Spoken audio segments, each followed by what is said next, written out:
Infanticide act എന്നതിലേക്കൊക്കെ നമുക്ക് എത്താൻ ഇനിയും ഒരുപാട് പോരാട്ടങ്ങൾ, ഇടപെടലുകൾ ഒക്കെ ആവശ്യമുണ്ട് എന്ന് തോന്നുന്നു.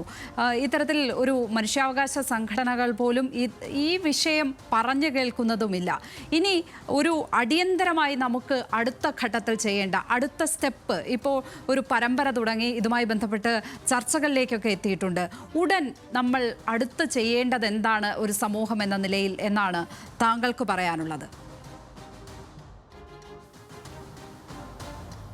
ലക്ഷ്മി, സ്വാഭാവികമായും ഞാൻ തുടക്കത്തിൽ പറഞ്ഞു വെച്ചതുപോലെ തന്നെ ദൗർഭാഗ്യവശാൽ നമ്മുടെ സംവിധാനത്തിനകത്ത്, നമ്മുടെ രാഷ്ട്രീയ നേതൃത്വത്തിനകത്ത് നമുക്കൊരു ശൈലജ ടീച്ചർ മാത്രമാണുള്ളത്.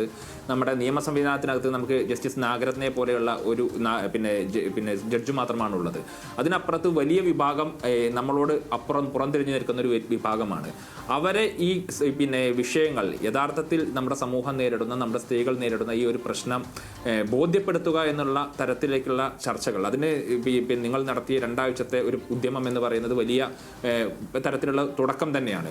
പക്ഷേ സ്വാഭാവികമായും ഇത് മുന്നോട്ട് കൊണ്ടുപോകാൻ വേണ്ടി ഈ ചർച്ചകൾ കണ്ടതിൻ്റെ ഭാഗമായി ഇനി നാളെ ഒരു മാധ്യമ പ്രവർത്തകൻ ഇത്തരത്തിലൊരു അമ്മ കുഞ്ഞിനെ കൊന്നു എന്നുള്ള വാർത്ത ചെയ്യുന്ന സമയത്ത് ഇത് വളരെ ഗൗരവപൂർവ്വം ഈ ഫൗസിയുടെ ഈ പരമ്പര വീക്ഷിച്ച, അല്ലെങ്കിൽ ന്യൂസ് മലയാളത്തിൻ്റെ ഈ പരമ്പര വീക്ഷിച്ച ആളുകൾ അത് അത്തരത്തിൽ റിപ്പോർട്ട് ചെയ്യുന്ന സമയത്ത് ഒരിക്കൽ കൂടി ഒരു പുനർവിചിന്തനം ഉണ്ടാകും.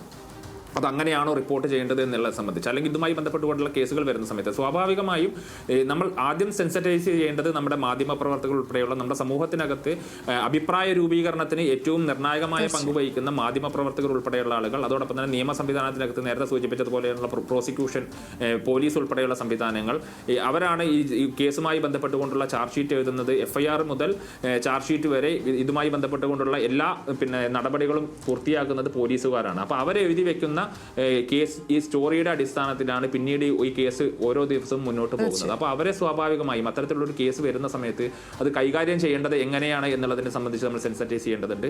ഇത്തരമൊരു കേസ് വരുന്ന സമയത്ത് അത് എങ്ങനെയാണ് കൈകാര്യം ചെയ്യേണ്ടതെന്ന് നമ്മുടെ ജുഡീഷ്യറിയെ സെൻസിറ്റൈസ് ചെയ്യേണ്ടത്. അപ്പോൾ ഇതൊരു വലിയ പോരാട്ടമാണ്. ഇത് നാളെ നമുക്കൊരു ഇത്തരത്തിൽ ഒരു റിസൾട്ട് ഉണ്ടാക്കാൻ സാധിക്കുമെന്നുള്ളൊരു പ്രതീക്ഷ വേണ്ട. പക്ഷേ നമുക്ക് ഒരു ദീർഘകാലമുള്ള പോരാട്ടം, അതിനുള്ള ഒരു നിയമപരമായ പിന്തുണയാണ് ഞാൻ നേരത്തെ നിങ്ങളോട് സൂചിപ്പിച്ചത്. തീർച്ചയായും.